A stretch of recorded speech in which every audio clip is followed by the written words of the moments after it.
Hi, my name is Malaika and Njema. I'm 14 years old and I go to King's College Taunton in the UK. For the past 3 years, I have focused on wildlife and the environment, but after my first year in King's, where I received an education up to international standards, I wanted to give back to other children who didn't have the same opportunity as me. So I went to the Beacon of Hope Academy, where I focused on working with children from disadvantaged backgrounds.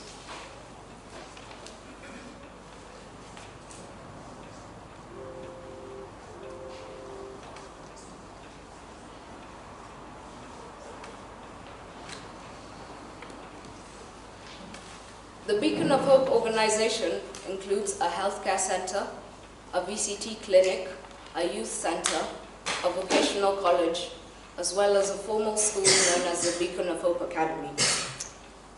Founded in May 2002 by Jane Mohammed to work alongside women from disadvantaged backgrounds, Beacon of Hope's initial aim was to work with women living with HIV and AIDS.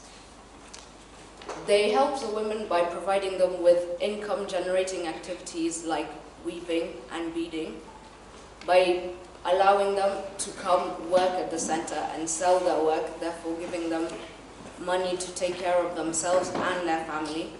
And because their children didn't have anywhere to stay, they built the Beacon of Hope Academy, where the children would receive free education if they were in circumstances where they couldn't pay the full school fees.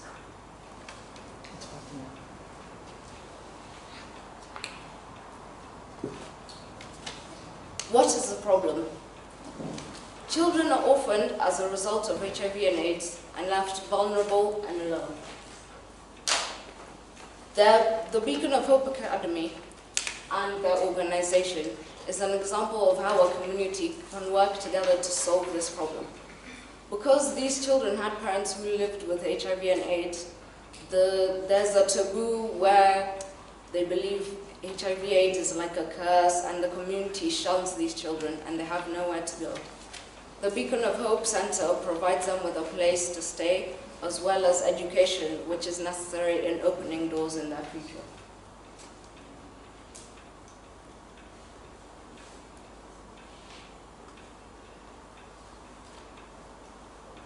What did I do? I spent 2 weeks volunteering at the kindergarten and primary school. They do not have a secondary school, so that's why I spent my time just there. In the kindergarten, I worked mainly as a teacher's assistant, maintaining order in class once I had earned the children's respect, but also just playing with them, serving them during meal times, and just keeping them company.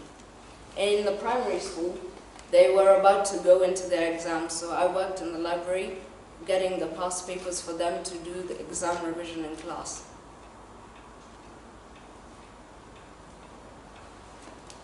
Achievements. I learned values like patience and humility, which are necessary while dealing with children, especially who are so young, because the kindergarten had children from ages 3 to 6. I also got to form friendships with the children, and once I had earned their trust, we got to enjoy time together. I also had to learn to plan my routine carefully and responsibly, because I couldn't rely on other people to do that for me. I had to be there promptly on time and keep to their school's schedule. By assisting the teachers, I reduced their workload, allowing them to spend time doing more strategic duties. These photos are actually from a trip I went with the kindergarten children. We went to a park in Njema, and you can see some of the children who were scared. I had to accompany them on the rides because they wouldn't go by themselves. What difference did I make? I provided the teachers with assistance and therefore lessened their load. I also assisted in exam preparation for the primary students, which was important especially for candidates who were sitting their KCPE next term.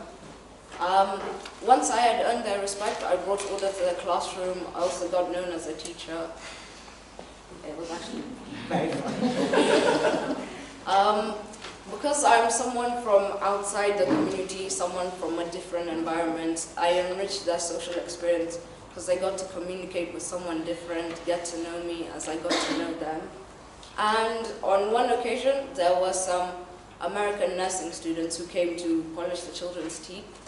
And I had to act as an interpreter because the young children haven't developed their English skills to communicate. So I was just translating from English to Swahili and vice versa.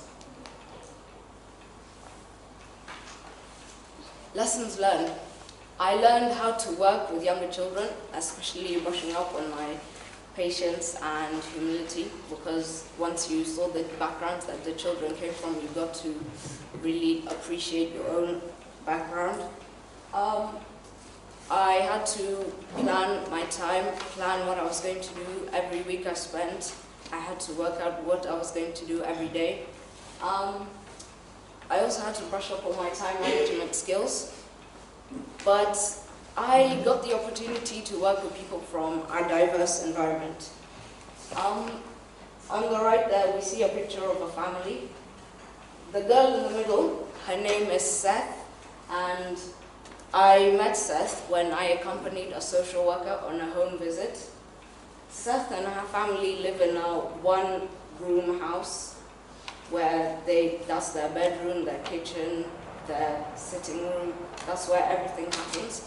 They just have a mattress on the floor, which is where they sleep, which is their sofa, their entertainment. And Seth will be enrolling in the Beacon of Hope Academy next year into class 1.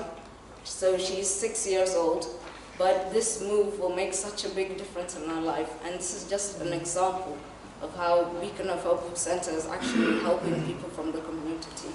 And when she goes further in her education, she'll be able to come back and help her community as Beacon of Hope has helped her.